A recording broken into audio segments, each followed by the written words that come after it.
Alright, so let's see what Nightreign is all about because from what I'm hearing, it ain't what we all think it is. It's a new game, but it ain't what we all think it is.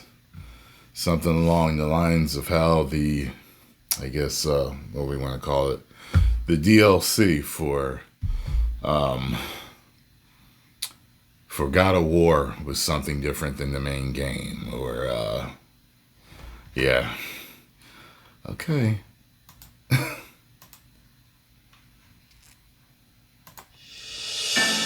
From the discovery of sprawling subterranean otherworlds to the startling second phases that completely turned the tables in so many of its boss fights, 2022's Elden Ring was a mesmerizing action RPG adventure that surprised players at every turn. Now, more than 2 years later, it appears that developer From Software isn't done with pulling the rug out from under the feet of its fan base just yet, with the surprise reveal of Elden Ring Nightreign, a standalone co-op spin-off that takes the cautious dungeon crawls of Elden Ring and turbocharges them into propulsive slash-and-dash speedruns.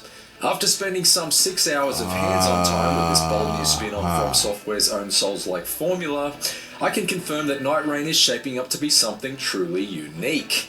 If Elden Ring was one of 2022's biggest chart-topping hits, then Nightreign would appear to be its dance floor-filling remix. Chopped up, intensified in beats per minute, and designed to both excite fans of the original and broaden its appeal to the masses.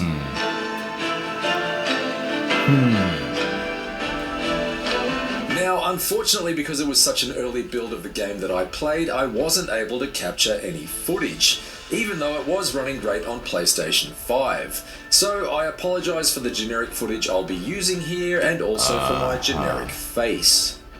Anyway, here's how Nightreign breaks down. Imagine stepping back into the opening area from the original game, only nothing in the landscape seems to be where you remember it. Also, there are 3 of you now, and everything seems to be happening at a much higher tempo. That's Nightreign in a nutshell. You squad up with 2 other players at the start of each round, which I don't want to do. A densely packed alternate reality chunk of Limgrave that has both its enemy types and structures randomly shuffled around at the beginning of each session, and it's up to you and your squad mates to build up from your lowly level 1 character status as fast as possible by harvesting runes and earning Destiny-style loot drops as you slash and dash through every enemy-filled camp that you come across.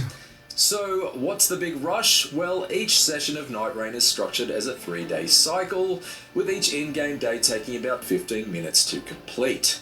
At the start of the first day, you can pretty much pick any direction to plot your whirling path of destruction along, but as day approaches night, the space you can operate in narrows, and you're liable to be killed by acid-like rain should you find yourself caught for too long beyond the perimeter of the rapidly shrinking circle on the map, known as the Ring Sounds of like Rain. Fortnite.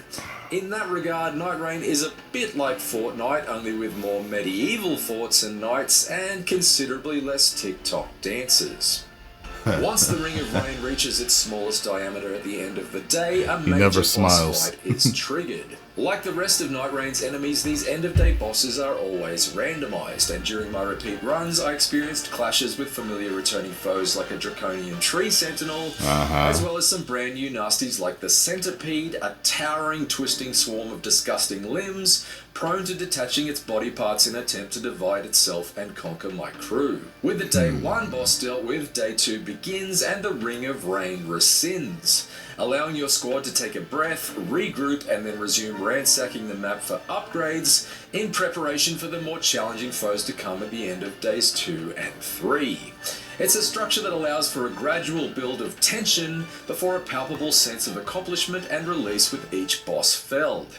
Over time, my squad mates and I became a well-oiled machine as far as getting the balance right between beelining for churches to snatch up valuable HP flasks and taking down the more major overworld enemies like dragons and hippos in order to get maximum XP boosts for buck before the map was cast back into darkness. We were also able to eventually settle upon the best combination of heroes for our group. You see, Nightreign doesn't feature the lengthy list of generic character classes that the original Elden Ring did, and players won't have to Google the difference between vague-sounding archetypes like the Prisoner and Wretch when they first hop into play.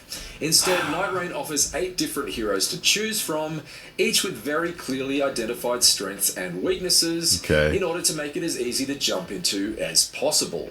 4 were playable in the preview build. Wilder is an all-rounder. He's got my hero type Optimus with a Prime balance there. between speed Or and is it? Is attack this the power. Lego one? Guardian is a burly tank type with heavy attacks and increased damage resistance. Duchess is a nimble type with fast attacks and a killer quick-step ability. And Recluse is a mage type with ranged magical attacks. Additionally, each character features a unique skill and ultimate attack that both operate on cooldown timers. Wilder is able to use his hookshot skill to either reel in smaller enemies like Scorpion in Mortal Kombat, That's what I was talking or to about from quickly Liza zip P. past the swinging arms of a major boss in order to sneak a few strikes in from behind. Guardian is able to conjure up a mini tornado to knock swarms of enemies off their feet, while Recluse can put a marker on an enemy so that every time that enemy is attacked, the damage is siphoned into boosts for her own HP.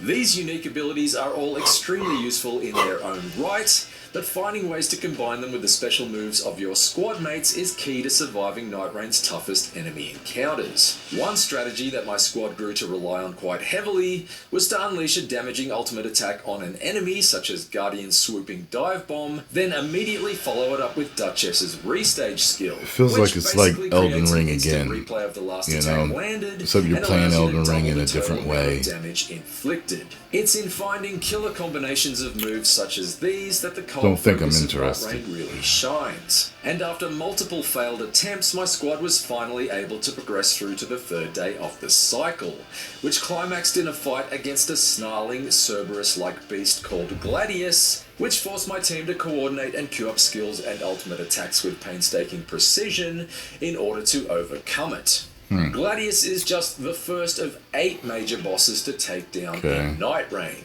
each with their own 3-day cycle. Yeah, it looks like there's some new in addition bosses to the and randomization stuff, of enemy types and structures, further wrinkles will be introduced into each boss cycle. I got to play with 2 other volcanoes people. and forests full of rock, No! in an effort to prevent the landscape from ever growing too predictable.